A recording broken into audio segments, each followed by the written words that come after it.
Pergi.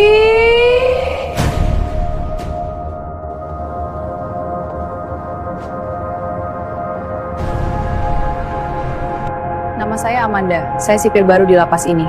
Rekaman ini saya simpan karena laporan resmi tidak akan pernah mencatatnya. Itu sebabnya saya memberanikan membuat video ini untuk membuktikan sesuatu yang disembunyikan pihak penjara dari masyarakat umum. Yuk langsung aja kita simak sama-sama kisahku di Ganggu Pocong.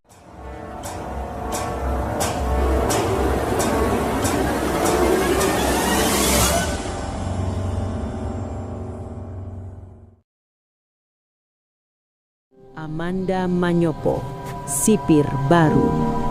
Amanda Manyopo adalah seorang wanita berusia 28 tahun yang baru saja resmi bertugas sebagai sipir di sebuah lembaga pemasyarakatan tua yang berdiri sejak era kolonial.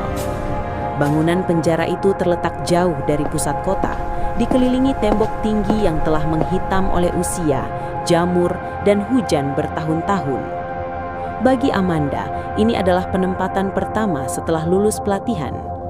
Ia datang dengan idealisme, disiplin tinggi, dan keyakinan bahwa setiap pekerjaan bisa dijalani dengan logika dan prosedur. Sebagai sipir baru, tugas Amanda lebih banyak berkaitan dengan patroli malam, pencatatan kondisi sel, dan memastikan keamanan blok tahanan yang jarang dilewati petugas senior. Ia sering mendapat jadwal jaga larut malam karena dianggap masih muda dan kuat secara fisik. Pada awalnya, Amanda tidak mempermasalahkan hal itu. Ia menganggapnya sebagai bagian dari tanggung jawab dan pembuktian diri. Namun, sejak hari pertama, Amanda merasakan atmosfer penjara yang berbeda dari tempat pelatihan. Udara di dalam lorong terasa lembab dan berat, seolah menekan dada setiap orang yang melintas. Lampu-lampu panjang di langit-langit berkedip tidak teratur, memantulkan bayangan jeruji yang memanjang di lantai semen. Setiap langkah sepatu botnya menggema terlalu keras, seakan lorong itu kosong, namun sekaligus penuh oleh sesuatu yang tak terlihat. Amanda berusaha menepis perasaan aneh itu dengan rutinitas. Ia mencatat nomor sel, kondisi pintu, gembok, dan jumlah penghuni. Semua dilakukan secara mekanis. Tetapi semakin lama ia bertugas, semakin sering ia merasakan sensasi diperhatikan, terutama saat melewati blok lama yang jarang digunakan.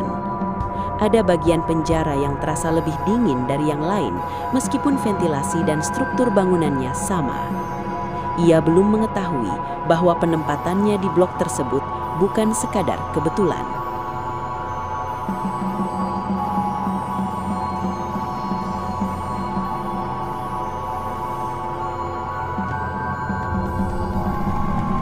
Blok C adalah bagian tertua dari penjara itu.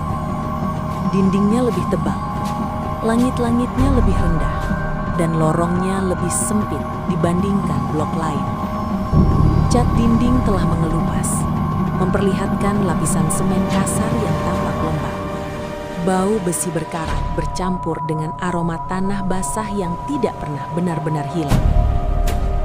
Di antara puluhan sel di blok C, terdapat satu sel yang selalu dicatat dengan tinta merah dalam laporan lama. Sel tahanan nomor 2026.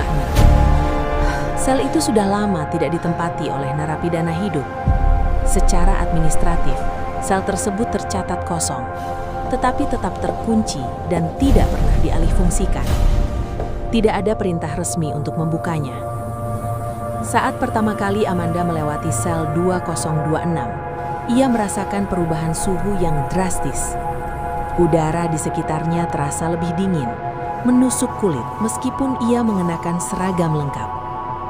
Lampu tepat di depan sel itu selalu redup, meski telah beberapa kali diganti. Dinding di sekitar pintu tampak lebih gelap, seperti pernah terkena air atau cairan yang meresap jauh ke dalam pori-pori tembok. Besi jeruji sel 2026 berbeda dari sel lain. Warnanya lebih kusam dan permukaannya terasa lengket ketika dilihat dari dekat, seolah dilapisi lapisan tipis yang tak kasat mata.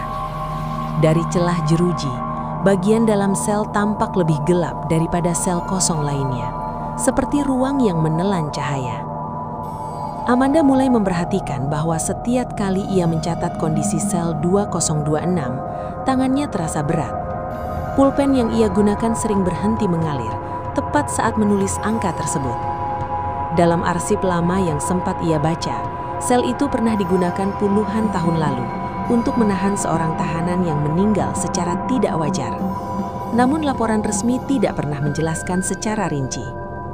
Sejak malam itu, Amanda mulai merasa bahwa sel 2026 bukan sekadar ruang kosong.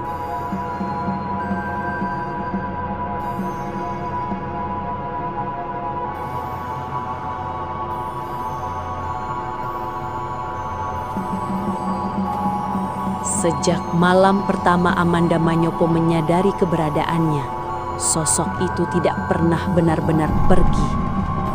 Kuntilanak dari sel tahanan nomor 2026 menjadi bagian dari rutinitas malamnya. Muncul secara bertahap, terukur, seolah mempelajari batas ketahanan manusia yang mengawasinya. Awalnya, kehadiran kuntilanak itu hanya berupa perubahan fisik pada lingkungan. Udara di sekitar sel 2026 menjadi lebih padat dan lembab, seperti ruang tertutup yang terlalu lama tidak tersentuh cahaya.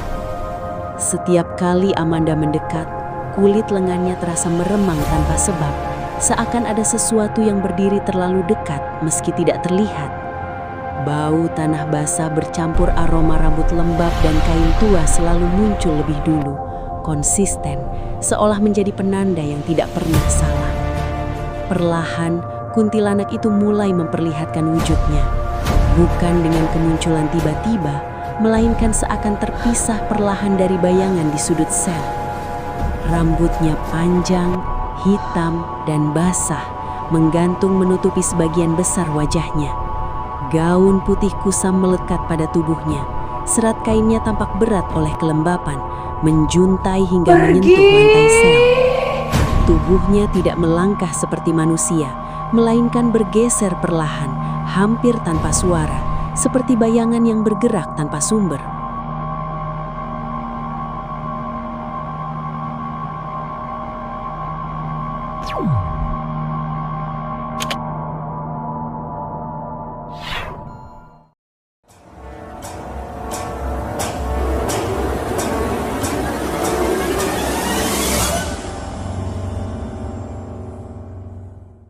Jangan lupa di like dan subscribe supaya nggak ketinggalan cerita selanjutnya. Terima kasih. Karena kisah selanjutnya akan lebih menyeramkan dan lebih aneh lagi. Ditunggu ya teman-teman semua kisahnya.